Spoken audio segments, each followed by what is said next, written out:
Hi everybody, today I want to share with you how I put together my unit study for Colonial Times. Now that I have all of my materials for all of my history units for this year, which are all American history units, then I could separate them all into smaller units and then kind of tackle each one on its own because it was way too much material to begin with.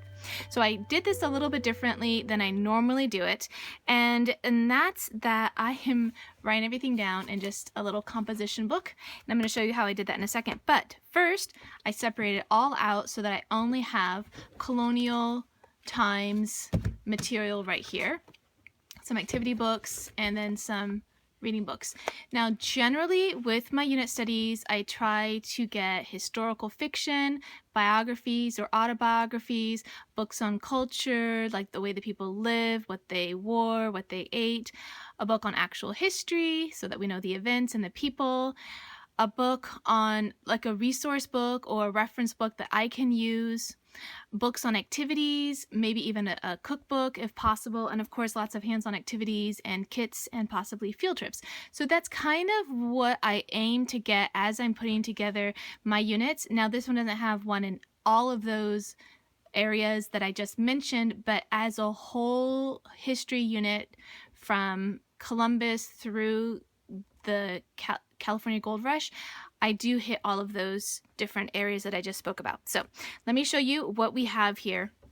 I have just a couple of things that are not books or activity books. I've got something on like an audio CD that has it's called Colonial America, Spirited Sounds from Across the Sea to the Shores of the New Land. Now, I'm recording this on Sunday. Monday is the beginning of our new unit, so I am going to be playing this in the schoolroom as we do school that day. We have historical replica coins, and we're really toying around with whether we want to take it out of this really nice packaging, but this will be on our table, or at least on my display case for this unit, so that the kids can definitely look at it. So the way I tackle this unit, as I tackle most units, is that I'll look at the material that I have, then I will get a full back Post-it sticky to put on the back or the front of the book, and I will write my notes. This is my preliminary lesson planning, and for this is a book that has 4 different novels in it, and I do want to do a read aloud, and so I'm choosing the very first one, which pertains to this period of time, and it has 15 chapters, and I thought if I read 1 chapter a day, that would make it a 3-week unit. And considering how many units I have and how much material the other units have and how much material this one had, I thought, let's see if we can get this down to 2 weeks instead. And so I have a question mark here, 1 chapter a day and a question mark. I think I'm going to be doing 2 chapters a day so that we can get done with this book by the end of the 2 weeks. And then I've got 2 historical fictions for my 5th grader to read. These are really simple, and I asked him how long it would take him to read this, and he said a day. So that's what I wrote on the back. We also have another historic fiction for him, and again he said that would only take him a day to read, and I'm anticipating 2 days. He'll probably read it in a day, but I put that for 2 days. Then we have the books that I plan to read aloud to the kids. And right now this will be for my 5th grader and my kindergartner. My kindergartner will probably like some of these books that have more pictures in it, and my 9th grader will probably be listening, but he won't really participate. There's been a lot of changes this year, and he's doing his schedule throughout the whole entire year, all his subjects every day, so he probably won't join us for our unit studies the way we used to. For this one, what I did was I went through and I looked at the whole book. I looked at how many pages it was, and then I decided that I could do this as a read aloud and that it would take me 2 days, and I put that I would read 10 pages a day, but I would be taking Wednesdays off, and then that should be enough to get through this book, and we could do oral narrations. I don't plan to have my child do written narrations for this book. So this will span the 2 weeks. And this one will span the 2 weeks because this is quite a lot of reading. The plan is to read this over the course of 2 weeks, but I'm fully prepared to give this one up if it ends up being too difficult to follow along or too spread out or too much backstory.